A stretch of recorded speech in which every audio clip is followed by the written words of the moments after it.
اس نے کیمرے کو دیکھا، بالکل ویسا ہی اولمپکس کا ڈیجیٹل کیمرہ وہ بھی استعمال کرتی تھی۔ اس نے کیمرہ چہرے کے سامنے لا کر اس کی LED اسکرین کو دیکھا اور پھر ریڈی کہے بغیر تصویر کھینچ لی۔ صد تمہارا شکریہ، مگر کیا یہ پہاڑ آئے تھے؟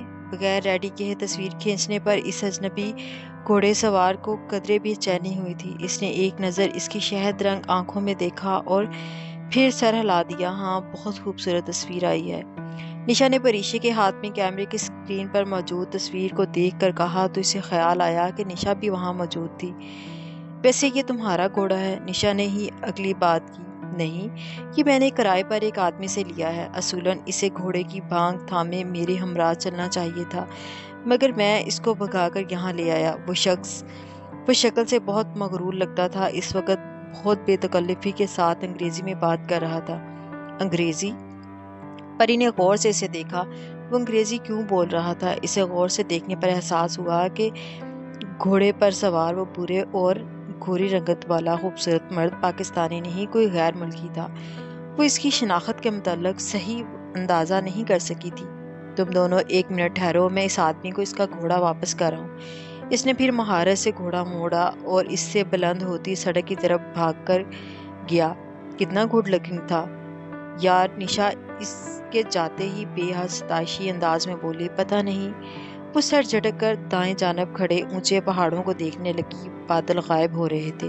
اور نشا، وہ اپنا کیمرہ مجھے دے گیا ہے۔ ایک دم اسے ہاتھ میں پکڑے کیمرے کا خیال آیا۔ پریشان سی ہوگی، واپس آئے تو دے دینا۔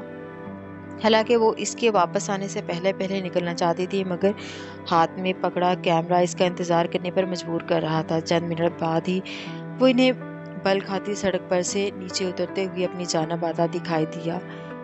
گھوڑے پر سوار ہونے کی وجہ سے اس کا قد کاٹ انہیں ٹھیک سے نظر نہیں آیا تھا، مگر جیسے ہی وہ ان کے قریب آیا اسے احساس ہوا کہ وہ اس سے خاصا لمبا تھا۔ وہ سمجھ رہا تھا کہ میں اس کا گھوڑا لے کر بھاگ گیا ہوں۔ اس کے قریب آ کر وہ ہنستے ہوئے بتا رہا تھا۔ ہنستے ہوئے اس کی شہد رنگ آنکھیں چھوٹی ہو جاتی تھی۔ وہ اندازہ نہ کر سکی کہ وہ ہنستے ہوئے زیادہ پرکشش لگتا ہے یا لب نیچے۔ تم اتنے خطرناک طریقے سے رائڈنگ کیوں کر رہے تھے؟ نشا کو بزرگی جھاڑنے کا شوق تھا۔ اسے اس لاپرواہی پر اس کو ڈانٹا۔ اس نے اپنا فرض سمجھا۔ میڈم، میں 5 سال کی عمر سے رائڈنگ کر رہا ہوں اور گھوڑوں کو بہت اچھی طرح جانتا ہوں۔ اس نے مسکراتے ہوئے سر جھٹکا۔ وہ اور نشا سڑک کے کنارے آہستہ آہستہ چہل قدمی کرنے لگی۔ پریشے وہیں کھڑی رہی۔ دفتن اسے کیمرے کا خیال آیا۔ سنو، ان دونوں نے پیچھے مڑ کر دیکھا۔ تمہارا کیمرہ؟ اس نے قدرے زور سے کیمرہ اس کے ہاتھ میں تھمایا۔ وہ مسکرا کر رہ گیا۔ شکریہ۔ سنو، تمہیں یوں اپنا اتنا قیمتی کیمرہ دے کر نہیں جانا چاہیے تھا۔ میں اگر لے کر بھاگ جاتی تو؟ وہ پھر مسکرایا۔ مجھے پتا تھا تم ایسا نہ کرتی۔ سینے پر ہاتھ باندھے وہ اس کے عین سامنے کھڑا تھا۔ اگر میری جگہ کوئی اور ہوتا تو تمہارا کیمرہ لے کر بھاگ چکا ہوتا۔ تمہاری جگہ کوئی اور ہوتا تو میں کیمرہ ہرگز نہ دیتا۔ وہ مسکراہٹ دبائے بہت سنجیدگی سے بولا۔ ہو نہ ہو۔ وہ اس کے اس انداز پر سر جھٹک کر سڑک کی دوسری جانب پھیلی دکانوں کی قطاروں کو دیکھنے لگی۔ وہاں رش اب بڑھتا جا رہا تھا۔ نشا نے اس بدتمیزی پر اسے گھورا بھی، مگر وہ اسے دیکھ ہی نہیں رہا تھا۔ گھڑ سوار نے گردن جھکا کر کیمرے کی سکرین پر نگاہ ڈالی اور زیر لب مسکرایا۔ اچھی تصویر کھینچنے کا شکریہ۔ یہ تصویر دیکھ کر اس نے سر اٹھاتے ہوئے کہا اور کیمرے کو کور میں ڈال دیا۔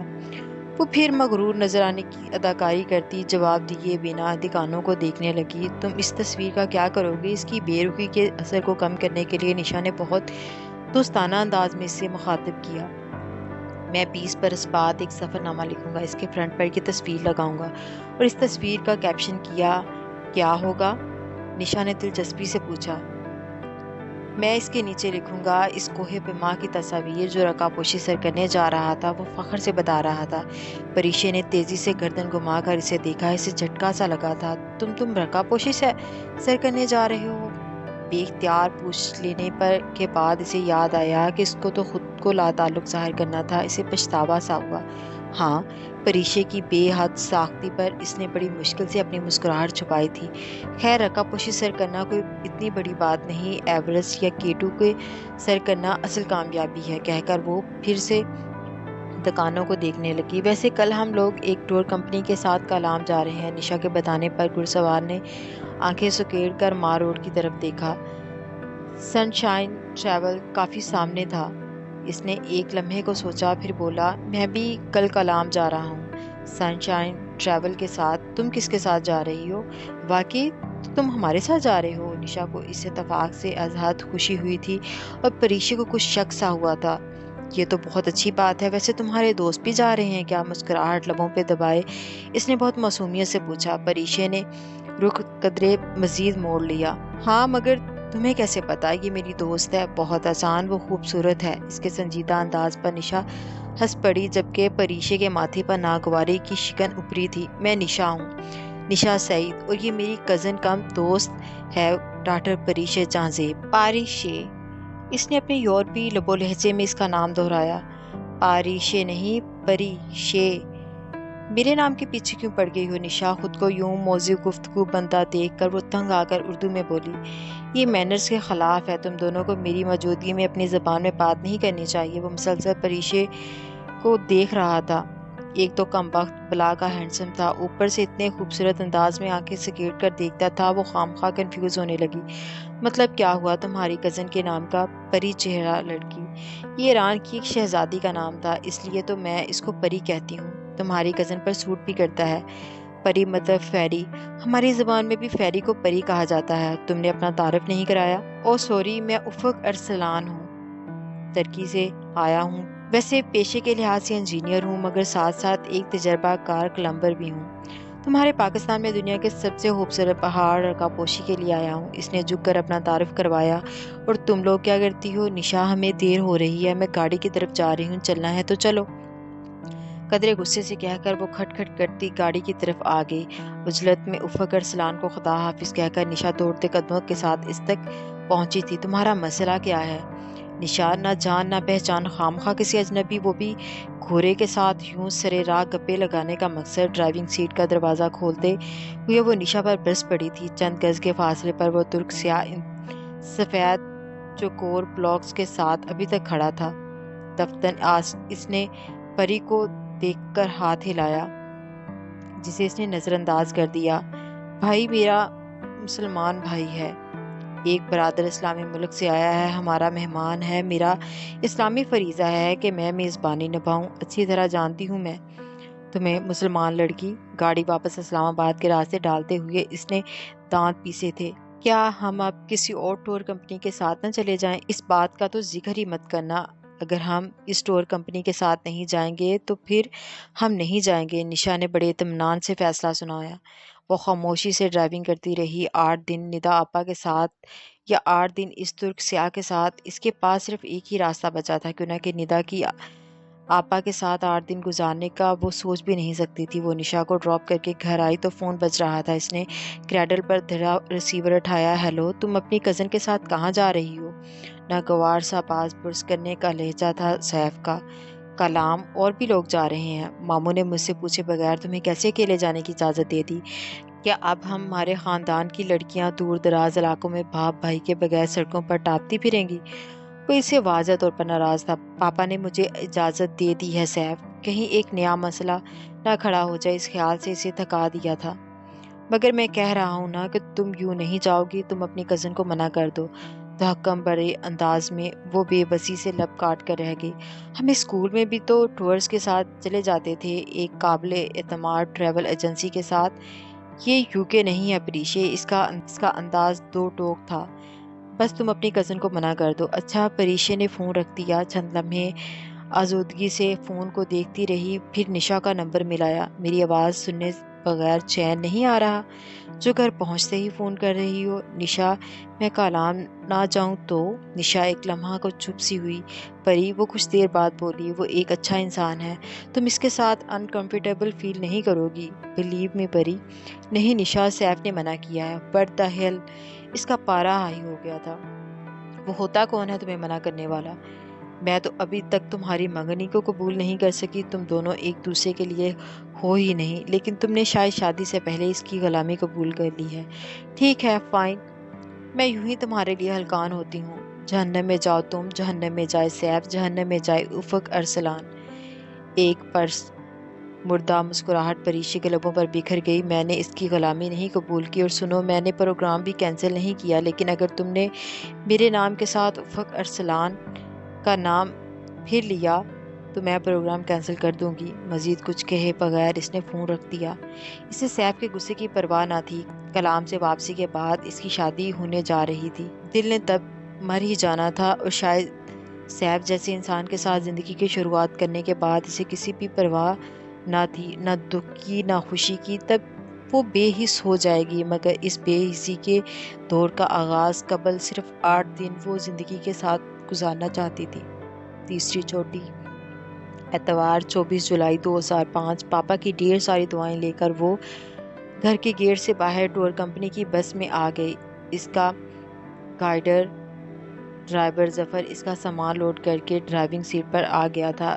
اسے 4 چہرے انجان دکھائی دیے تھے۔ وہ ایک نسبتاً پچھلی سیٹ پر کھڑکی کے طرف بیٹھ گئی۔ نشا یا وہ ترک سیاہ ابھی تک نہیں آئے تھے۔ کھلے شیشے سے آتی ٹھنڈی ہوا اس کی آنکھوں کو بند کر رہی تھی۔ اس نے شیشہ بند کر دیا اور لیئرز میں کٹے سیاہ بالوں کو اونچی پونی ٹیل میں باندھا۔ دفعتاً اسے دوسرے مسافروں کا خیال آیا۔ اس نے ایک سرسری نگاہ ان پر ڈالی۔ اس کے بائیں طرف نشستوں کی قطار میں اس کے برابر ایک کم عمر لڑکی بیٹھی تھی۔ عمر بمشکل 20-21 برس ہوگی۔ کندھوں سے اوپر آتے کھلے بال جو ماتھے پر بینڈ کی صورت میں کٹے تھے، اور گھوری رنگت۔ وہ محبوبیت سے سڑک کے کنارے بھاگتے درختوں کو دیکھ رہی تھی۔ اس نے سفید ٹراؤزر اور گھٹنوں تک کرتا پہن رکھا تھا، اور پاؤں میں سینڈل تھے، اور دوسرے مسافروں میں ایک 50-55 سالہ انکل تھے، غالباً کوئی ریٹائرڈ افسر یا کوئی امیر بزنس مین۔ وہ خاصے وجیہہ تھے اور سب سے اگلی سیٹ پر براجمان تھے۔ ان کے علاوہ ایک جوڑا تھا، بی بی قدرے کرخت اور نک چڑی سی لگی، البتہ میاں بیبا سا تھا۔ پریشے کو قیافہ شناسی سے گہری دلچسپی تھی۔ صبح 6 بجے کوئی وقت ہے جانے کا؟ مجھے سونے بھی نہیں دیا۔ نشا اس کے مقابل آ کر بیٹھی تو بس میں جو نشا کو پک کرنے رکھی تھی پھر چل پڑی۔ سو جاؤ، لمبا سفر ہے، اسے نشا کی خوابدار آنکھیں دیکھ کر کہا۔ ظفر نے اپنا آخری مسافر ایک اعلیٰ درجے سے اٹھایا۔ وہ بس میں داخل ہوا اور پریشے کی توقعات کے برعکس ان دونوں کی جانب آنے کی بجائے ریٹائرڈ صاحب کے ساتھ والی خالی نشست پر بیٹھ گیا۔ اس نے تو گردن کو جنش دے کر ان دونوں کی طرف دیکھا تک نہ، چونکہ وہ ان سے کافی آگے بیٹھا ہوا تھا، اور وہ بھی بائیں قطار میں، سو وہ اس کا محض دایاں کندھا، بازو اور سر ہی پیچھے سے دیکھ سکتی تھی۔ لائٹ براؤن شرٹ، سفید پینٹ، وہی کل والی سلیو لیس ہلکی سی ٹورسٹ جیکٹ، گردن میں لٹکتا مرفل، پاؤں میں جوگرز۔ وہ بہت اچھا لگ رہا تھا۔ ہاں، اس کے سر پر پی کیپ بھی تھی۔ وہ کچھ دیر اسے دیکھتی رہی، پھر نشا کی طرح سو گئی۔ کوئی 2 گھنٹے بعد ان کی آنکھ کھلی۔ وہ لوگ ابھی تک حالت سفر میں تھے۔ نشا جاگ چکی تھی۔ اس نے چور نظروں سے افق کو دیکھا۔ وہ اپنے سیل فون کے بٹن سے کھیل رہا تھا۔ سنو پری، تمہیں یہ شخص اچھا نہیں لگا؟ نہیں، اور میں اس کا ذکر نہیں کرنا چاہتی۔ وہ کھڑکی کے باہر دیکھنے لگی۔ مگر میں کرنا چاہتی ہوں۔ نشا باضد تھی۔ ٹھیک ہے، پھر جا کر اس کے پاس بیٹھ جاؤ۔ بقیہ سارا راستہ خاموشی سے کاٹا۔ دن چڑھے بس پشاور کی حدود میں داخل ہوئی۔ سڑکوں پر خاصا رش تھا۔ اپنے جوبن پر چمکتا سورج شہر کو جھلسا رہا تھا۔ کتنی گرمی سے یہاں حالات کے پشاور پہاڑوں پر واقع ہے۔ یار، اس سے ٹھنڈا تو اسلام آباد تھا۔ نشا کو اپنا شہر یاد آیا۔ ٹور کمپنی نے پہلے سے ایک متوسط درجے کے ہوٹل میں ان کی بکنگ کروا رکھی تھی۔ ہوٹل کے باہر تنگ سی سڑک پر بے تحاشا رش تھا۔ سڑک کے اچھے خاصے حصے پر ریڑھیوں کا قبضہ تھا۔ گاڑی ایک ڈھلوان پر چڑھ کر ہوٹل کے پارکنگ ایریا تک آئی۔ وہاں گاڑیوں کی لمبی قطار تھی۔ نوٹ بیڈ بس سے نکل کر نشا نے تبصرہ کیا۔ پری ہوٹل کی بلند عمارت کو دیکھنے لگی۔ ترک سیاہ ان دونوں سے فاصلے پر کھڑا، سفید جینز کی جیبوں میں ہاتھ ڈالے، آنکھیں سکیڑے اطراف کا جائزہ لے رہا تھا۔ وہ اپنی طرف متوجہ پا کر مسکرایا۔ پریشے نے نگاہوں کا رخ بدل لیا۔ ہیلو گرلز، کیسی ہو تم دونوں؟ وہ ان کے قریب چلا آیا۔ اوہ، تو آپ ہمیں پہچانتے ہیں۔ نشا کو اس کا پورا راستہ انہیں لفٹ نہ دینا بہت کھٹکا تھا۔ شکوہ کیے بغیر نہ رہ سکی۔ وہ جواباً ہنس پڑا۔